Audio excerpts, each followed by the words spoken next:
कि मुझे नए नए चैलेंजेस लेना अच्छा लगता है, मुझे एक जिम्मेदारी भरी पोस्ट मिलनी चाहिए। मैं तो ऐसी जिम्मेदारी के लिए बहुत दिनों से घूम रहा था।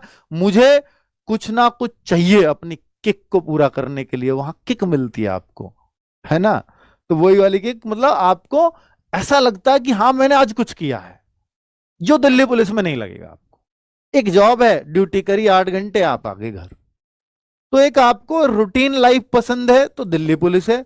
आपको लगे नहीं मुझे कुछ योगदान देना है समाज के लिए, तो फिर यूपीएसआई है। ठीक है, तो आप अपने आप किस टाइप के हो अपने आप से पूछो इस बात को, तो उस पर फोकस करो। ठीक है, मुझे नहीं पता आप किस टाइप के हो, पर आपको पता होगा कि आपको क्या पसंद है। ठीक है, यूपी के बच्चों के लिए, और किसी के भाई मोटिवेशन में मत आना, दरोगा है भाई, 2 स्टार है भाई, ये है वो है, हवा बन जाएगी। ये सब बहुत कम दिनों की बात होती है। ये साल 6 महीने में सब उतर के रख जाती है, जब पता लगता है कि सीनियर की बहुत तगड़ी डांट पड़ी है। और उससे भी पूछोगे तो वो कह रहा है मेरा सीनियर मुझे डांट रहा है तो मैं क्यों ना डांटूं। आप भी फिर नीचे, पर आपके पास अच्छी बात यह है कि आपके नीचे भी आपको डांटने के लिए आपके पास कोई है। कांस्टेबल के पास वो नहीं है बस। ठीक है, किसी के पास होमगार्ड होगा तो वो उसको डांट लेगा। ठीक है, बाकी ऐसा नहीं है कि डांटते ही रहते हैं वहां पर। आपस में बहुत सौहार्दपूर्ण भी व्यवहार होता है एक दूसरे के साथ। तो यूपी के बच्चों के लिए कौन सी जॉब ज्यादा बेहतर है, दिल्ली पुलिस या यूपीएसआई? तो दिल्ली के बच्चों के लिए, ओ सॉरी, यूपी के बच्चों के लिए मैंने बोला, अगर आप वेस्टर्न यूपी के नहीं हो तो आप यूपीएसआई ही ज्वाइन करोगे, चाहे मैं कितना भी आपसे कह लूं। वो यूपीएसआई ही प्रीफर करते हैं। तो मैं यहां यही कहूंगा कि उनके लिए हाँ बढ़िया है यूपीएसआई। बाकी आप सीधे साधे व्यक्ति हो तो दिल्ली पुलिस भी कर सकते हो, सीधे साधे हो बिल्कुल। ठीक है, आप कहते हो मैंने मुझे अपनी लाइफ में बहुत ज्यादा रोल रवाट नहीं चाहिए, तो फिर आप अपने दिल्ली पुलिस की तरफ मूव कर सकते हो।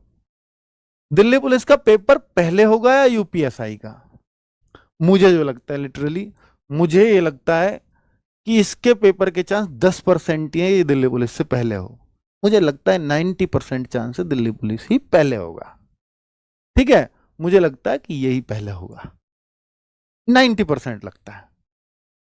क्योंकि इतनी जल्दी ये इसका तय है कि ये सितंबर में वैकेंसीज आ रही हैं और नवंबर दिसंबर में पेपर पक्का पक्का हो जाएगा। इसकी बहुत जल्दी की भी उम्मीद करें तो दिसंबर है। इसलिए मेरे को नहीं लगता कि यूपीएसआई उससे पहले हो भी पाएगा। ठीक है, दिल्ली पुलिस एंड यूपीएसआई को एक साथ कैसे लेकर के चलें, बहुत सही क्वेश्चन है ये। और मुझे भी यही लगता है कि क्या बजाय आप एक की तरफ चलने के, आप दोनों को कैसे मैनेज कर सकते हो, आपको वो करना चाहिए। ठीक है, क्योंकि दोनों दोनों जॉब है और दोनों ऑप्शन आपके हाथ में, कोई भी किसी ऑप्शन को नहीं जाने देना चाहता किसी भी हालत में। दोनों में आएंगे, बहुत सारे बच्चों के नंबर आएंगे, बहुत सारों के। ठीक है, मैथ, रीजनिंग, जीएस, ये कॉमन सब्जेक्ट है, इनको आप पढ़े जाओ। बस थोड़ा हिंदी पे फोकस कर लो। 1 घंटा मुझे लगता है कि अगर आप हिंदी के लिए निकाल लेंगे, मोर देन सफिशियंट होगा, बिल्कुल कायदे वाली बात बता रहा हूं।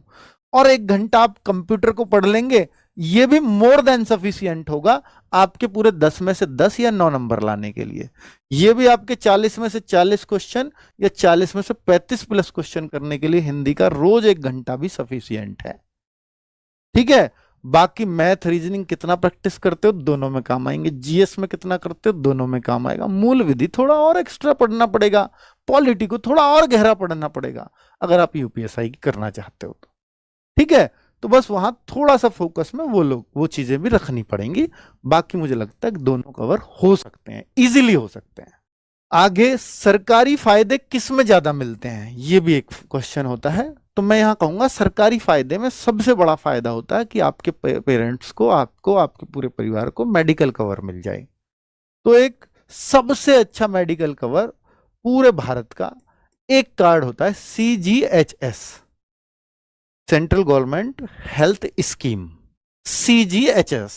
ये केवल और केवल सेंट्रल गवर्नमेंट वालों को ही मिलता है। जो सेंट्रल गवर्नमेंट है वो दिल्ली पुलिस है आपकी, यूपीएसआई आपकी स्टेट गवर्नमेंट है।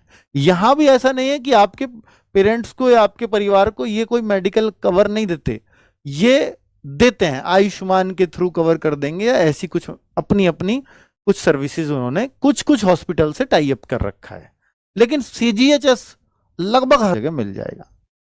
ठीक है, आप नॉर्मल केस में भी जाते हैं कि भाई आपको क्लेम नहीं लेना है, जैसे डॉक्टर के यहाँ दिखाने जा रहे हैं, आपको 1200 रुपए देने पड़ते हैं फीस, कभी कभी कई कई बड़े बड़े हॉस्पिटल में 2-2 हजार फीस होती है। इस पर फिक्स है। और ये अभी 1 साल पहले तक तो ये 150 होते थे, अब 350 हो गए हैं।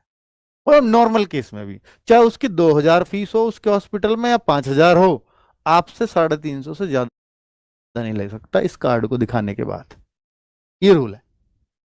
तो मतलब ऐसे फायदे दिल्ली पुलिस में मिल जाते हैं जो शायद यूपीएसआई में ऐसा कोई कार्ड पे ना हो। ठीक है, तो मेडिकल फायदे तो हमेशा ही दिल्ली पुलिस में अच्छे होंगे, इसमें कोई शक नहीं है।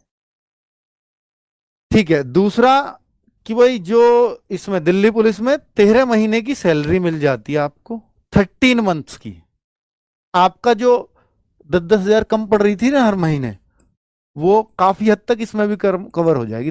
13 मंथ्स की सैलरी मिलती है दिल्ली पुलिस के अंदर। पर ये फुल सैलरी नहीं मिलती है, बेसिक प्लस डी है 21,800 प्लस डी है 55%, तो करीब 30-35 हजार रुपए जनवरी में 2 सैलरी आती हैं आपकी हर जनवरी में। ठीक है, चलो, तो अभी तक दिल्ली पुलिस की तैयारी बहुत अच्छी चल रही थी। अब कंफ्यूज मत होइए, कंफ्यूज अब मैंने बहुत सारे कारण दे दिए। दोनों को अब इतनी अच्छी कर रहे हो तो दोनों को साथ लेकर के चला जा सकता है। आपको ये लगे कि भाई दिल्ली पुलिस के फॉर्म आ जाएं और आपको लगे कि यूपीएसआई का कुछ भी नहीं हो रहा है, तो आप दिल्ली पुलिस पे लग जाना अच्छे से, फिर पकड़ के यूपीएसआई को कर लेंगे कवर। मुझे लगता है कि आपको हो सकता है दोनों एग्जामों में आराम से 3-4